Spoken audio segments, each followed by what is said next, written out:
categories. I've walked Realness with a Twist. I was undefeated for that for a whole year. I walked from state to state. New Jersey, New York, Philly, DC, Baltimore. I was undefeated in there. I did a little bit of, runway. I walked at I played with it a couple times. I won it a couple times. Old way. I tried the old way. Just really wasn't my thing. So I just, really stuck to something that mainly I can cope with. Real. I'm a real nigga. I'm a plain nigga that look like I can go around any motherfucking street niggas and niggas will not know the fucking tip. You know what I'm saying? Yeah. I don't sound gay. I don't look gay. I'm saying always in my eyes, people kills me when they say, "Oh, you don't look gay. You don't act gay." It's no such look. I'm saying, you got some people out there that's flamboyant, but me myself, I've always been like this. You know what I'm saying? I get around my homies or whatever, or somebody I'm cool with, I might let my hair down, but other than that, 24 hours a day, I'm just so. And now, after I was saying the 007 thing, I came back, and I came to the House of Gotti. They took me as being a godfather. I'm overall godfather out of all Gotti chapters, all throughout the United States, whatever chapters we may have. Well, slow down a little bit, because I wanted you to tell everybody,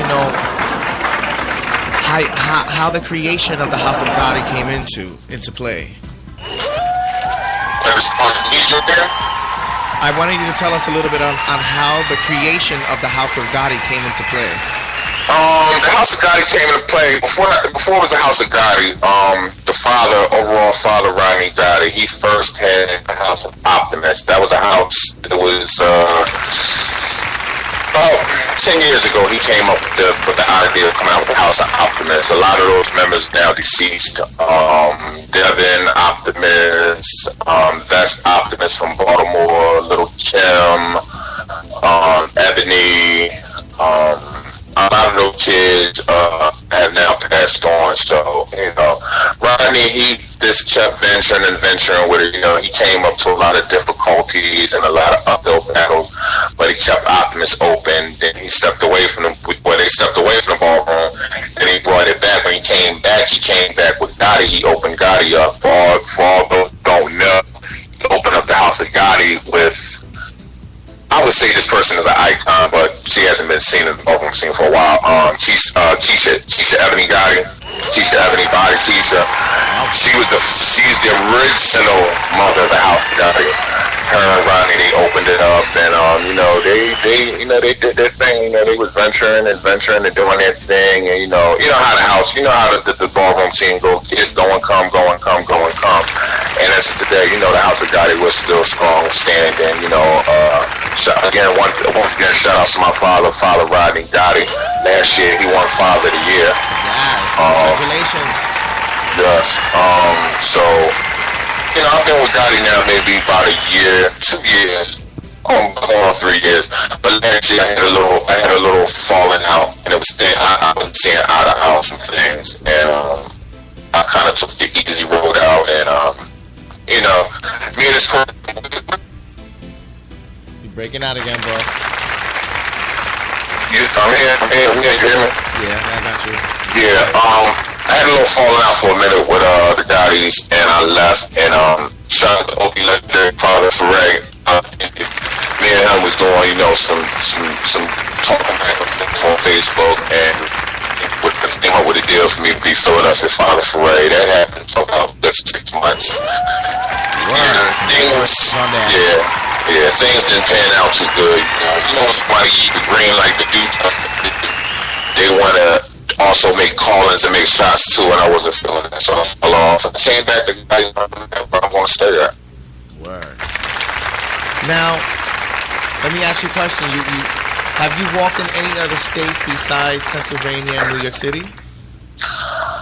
I've walked in Baltimore, I've walked in DC, I've walked in North Carolina, I've walked in Chicago, Boston. That's basically about it. Same categories, realness? Yeah, same category. That's right. You was a realness ruler. Let me find out. Well, like I say, like I say, You cutting out again? I don't know. Can you hear me? Yeah.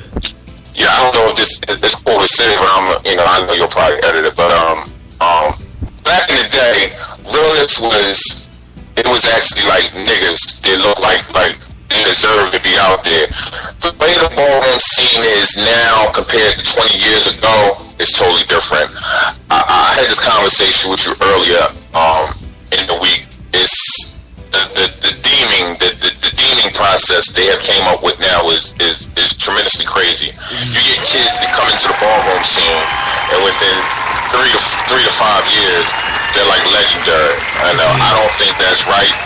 It's not my place to say anything. You have these icons and these Hall of Famers and these pioneers, that supposed to well, I'm put it like this. One person I can say in general, shout out to my uncle Tony Revlon down south. Tony Revlon, he came to the scene. He's like, listen, you motherfuckers, y'all don't deserve to be legends. He came and took and snatched titles in New York, Baltimore, and down south. And I'm not at that status to snatch nobody's title, because I'm only legendary, soon to be icon within the next 1 to 2 years, hopefully. But that's right. Like I said, the ballroom scene is totally different from 20 years ago. Back then, 20 years ago, we had fun. We did, you get your little fights, you get your little arguments, but the way the ballroom scene is now, it's like tremendously crazy. Like it's haywire. It's basically politics. And I was looking at a video on YouTube. This is crazy to say. Different houses and different icons or legends, what they do is they form a bond, a pact between one another. Well, listen, I know a couple of your kids is hot. A couple of my kids is hot. Listen, if 9 times out of 10, I want to be on the judges panel. So, some of your kids walk, we already made this. I'm gonna make sure that they win. And when them people win, what they do is a lot of people don't know this in the ballroom scene. When I'm putting this out there, these kids is winning. They got bonds and they got pacts and they got trust with these judges on the panel. And what they do when they win this $2,000 and $3,000, $4,000. Don't think all that money's there. They breaking that down with some of them judges on that panel. That's how the ballroom scene is now. Back in my day, it was just, you gotta go out there and go earn yours. You know what I'm talking about? Let me tell you something. At least 10 years of straight annihilation, walking, destroying the Korean from state to state, you became legend. Then another 10 years before, you had to wait almost 20 years to become an icon. Now you got kids now within 3 to 5 years, just fucking icons. I'm not understanding it. It's like I say, ballroom is politics. And like I say, I always put it out there. You can hate it, you can love it, you can do whatever you want to do with it. But the point of the matter is, within the next year, 2 years, I'm going to become an icon. And when I become an icon, ballroom scene, y'all is not going to like it. Trust me when I tell you. So these new girls that are all of a sudden they're legends when they came out like a couple of weeks ago. What color era do you think that is? Speaking on that should be like blue era and up, right? Watch out. I really don't know about the era thing. I know I talked to Danny earlier. I guess I'm in the red era because I told him I came like 90. Okay, so after my era is what? Blue era? Black era? Yeah. Yeah, these girls from the black era, these getting like red and whatever era before me. Like it's red and white. It's white, red, and then the black. It's crazy. A lot of these girls are getting red statuses when they needed to stay in their own status, the black status. But like I said, I'm only one person. I can't really voice. Because you got the see what it is. You have the ballroom over the last 10 years. They've had it with now the ballroom scene as they have what I want to say. They have not chapters, but they have different parts, different areas, like regions. Like I would say, like the New York region, all that up there, like farther up north, that's all Jack Mizrahi. Down south, that's all Tony Revlon and Dorian Stewart. And then here in Philadelphia, we're supposed to have Alvernian, but unfortunately Alvernian, I don't know. I really don't want to speak on it, but I don't know if he's still, the region person here, but it's like each state had their own regions, and it's like the icons, they like fall back. They don't really say nothing. It's like, and they see it. The people just be getting legend and icon status don't deserve it. They really don't deserve it. You know what I'm saying? Like, a lot of these people that's getting these statuses, where was you at 10 years ago? I don't know where you was at. I never seen you. And just to put it out there for the ballroom community, yes, I am visually impaired. I know a lot of people who are visually impaired, and I'm going to break that down to you like I'm talking to a 2-year-old. Meaning visually impaired, I am blind in one eye, and I have a little bit of vision in my left eye. But on top of that, I can still see. In other words, he doesn't. The point of the matter is, I'm saying is, these kids, I don't know where they was at 10, 15 years ago. I never heard of them. You know what I'm saying? So like I said, a lot of people just let stuff fly past and don't say nothing. Like I said, God forbid, when they make me an icon, I'm telling you, watch out. Watch out. That's all I can say. Wow. I'm snatching titles, trust me. If I become icon, I'm snatching titles. I don't care what house you in. Ooh, you better tell it like it is, child. I'm feeling the vibe right now.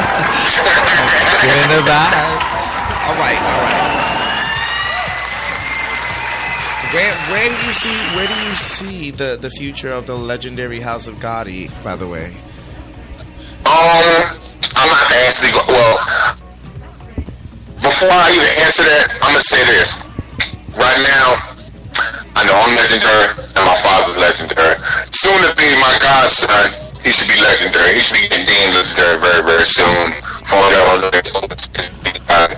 He should be getting deemed legendary soon. But as far as the house itself, I would have to say, I wouldn't say we're on the brink of being legendary.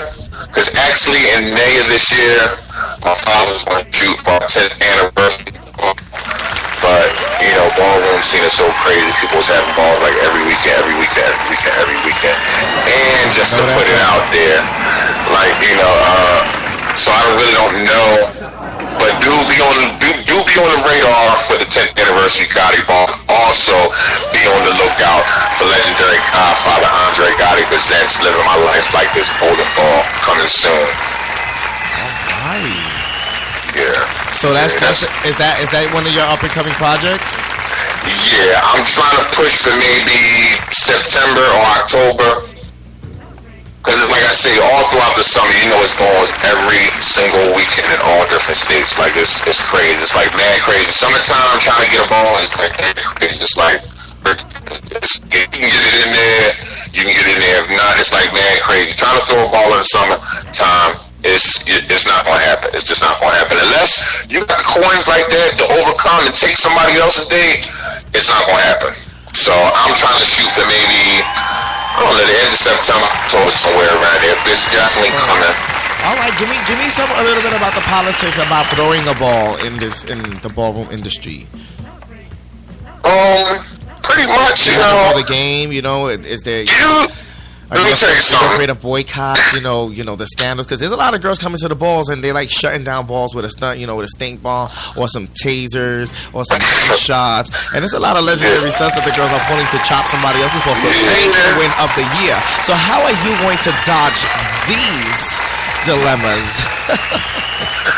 Well, like I said, you can't dodge some dilemmas. Like I said, okay, first of all, if you throw definitely got it. Wait, you breaking up? Hold on. Come back. Come back. You breaking up? Hello, can you hear me? Yeah. Yeah, you definitely gotta have the money to throw a ball. Second of all, you definitely gotta have a strong security team. Like, when I mean strong security team, shout out to Red Dragon Security here in Philadelphia. They've been working with my uncle Alvarian Prestige for years. When I mean years, and they have games. Right. I know that's right. Girls, you gotta get your security game up. You there, Andre? Yeah. Yeah, you just gotta have a strong security team. Like, you really gotta make it enforced. Like, okay, I'm gonna tell you something. Over the years, I've been in some balls where it's a place that you can't smoke. So eliminate that.